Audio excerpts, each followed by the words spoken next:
நான் கேட்கிறேன், இன்று நாட்டின் நிலை என்ன, நமது நிலை என்ன எண்ணி பார்க்க வேண்டாமா? நான் கேட்கிறேன், வெள்ளையின் ஆட்சியிலிருந்து விடுபட்ட பிறகும் கூட பிறர் பார்த்து எள்ளி நகையாறக்கூடிய நிலையில் தானே இருக்கிறோம். ஏன் இந்த இழிநிலை? நான் கேட்கிறேன், இன்று அரிசி விலை என்ன, பருப்பு விலை என்ன, மிளகாய் விலை என்ன, எண்ணெய் விலை என்ன?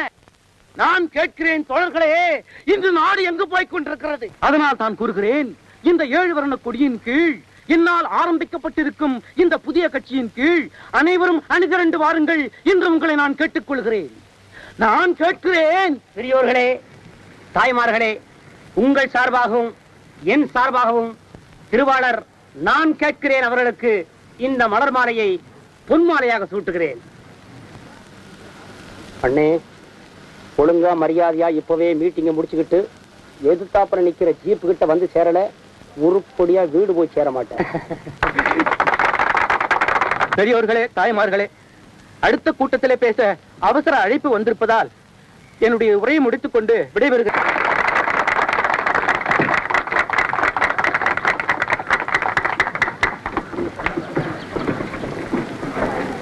இருக்கிற கட்சிக்கு பத்தாது நீ வேறையா?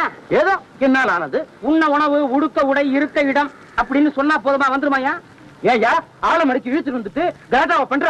எனக்கும் கை இருக்குயா. ஆஹா, உனக்கு வாய் தான் இருக்கு நினைச்சேன், கை வேற இருக்கா? கை இருக்குல்ல, வேலை செஞ்சு படைக்கிறதானே. முடியாது, ஏன் இஷ்டம்? எங்களுக்குன்னு ஒரு இஷ்டம் இருக்கு தெரியுமா? ஏயா வெட்டித்தனமா பேசிட்டு உருப்படியா ஏதாவது வேலை செய்யா? முடியாது. முடியாதா? அண்ணே வரீங்களா? வந்துடுறேன் வந்துடுறேன். ஏறுங்க அண்ணே. இது வேணுமா? ஏதோ கொஞ்ச நேரம் போட்டுட்டு இருக்கேன்பா. பாடுபட முடியாதவன் பரம ஏழை ஐயா, கால்ல வியாதி ஐயா, ஐயா பிச்சைக்கார ஐயா. ஏயோ எங்களை சொல்றியா இல்ல உன்னையவே சொல்லிக்கிறியா? ஐயோ என்னத்தான் சொல்லிக்கிறேன். நடக்க முடியாதவன் கால்ல வியாதி ஐயா, ஐயா. அவரு பிச்சை கேட்கல, வியாதினால அனத்துறாரு. அண்ணனுக்கு கால்ல வியாதியா? வியாதியோட கால் எதுக்கு? எடுத்துட. எனக்கு வியாதி இல்ல, வியாதி இல்ல, கால் இருக்கு. தள்ளாதீங்க தள்ளாதீங்க சாமி, தள்ளாதீங்க சாமி. வாடா. இன்னைக்கு உன் கணக்குல 3 பேரா? அதுக்குள்ளேயே இந்த பாவி ஒருத்தனுக்கே இவ்வளவு நேரம் ஆகி போச்சு. எனக்கு வர்ற ஆத்திரத்துக்கு வண்டி போகும்போது பின்னால சாஞ்சிராத, ஆள் குறையும். இல்ல சாமி. என்ன இல்ல சாமி, சும்மா இருக்க. புடிச்சுக்க. இல்ல சாமி. கம்பியை புடிச்சுக்கடா. சரி சாமி.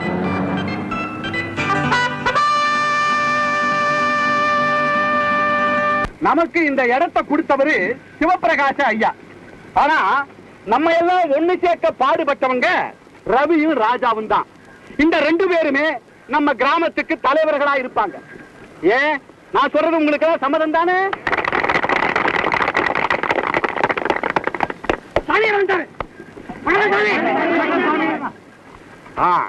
நம்ம பாதிரியார் சாமி நம்ம கூடவே இருந்து நமக்கு ஆலோசனைகளை சொல்லுவார். ஏன் சாமி?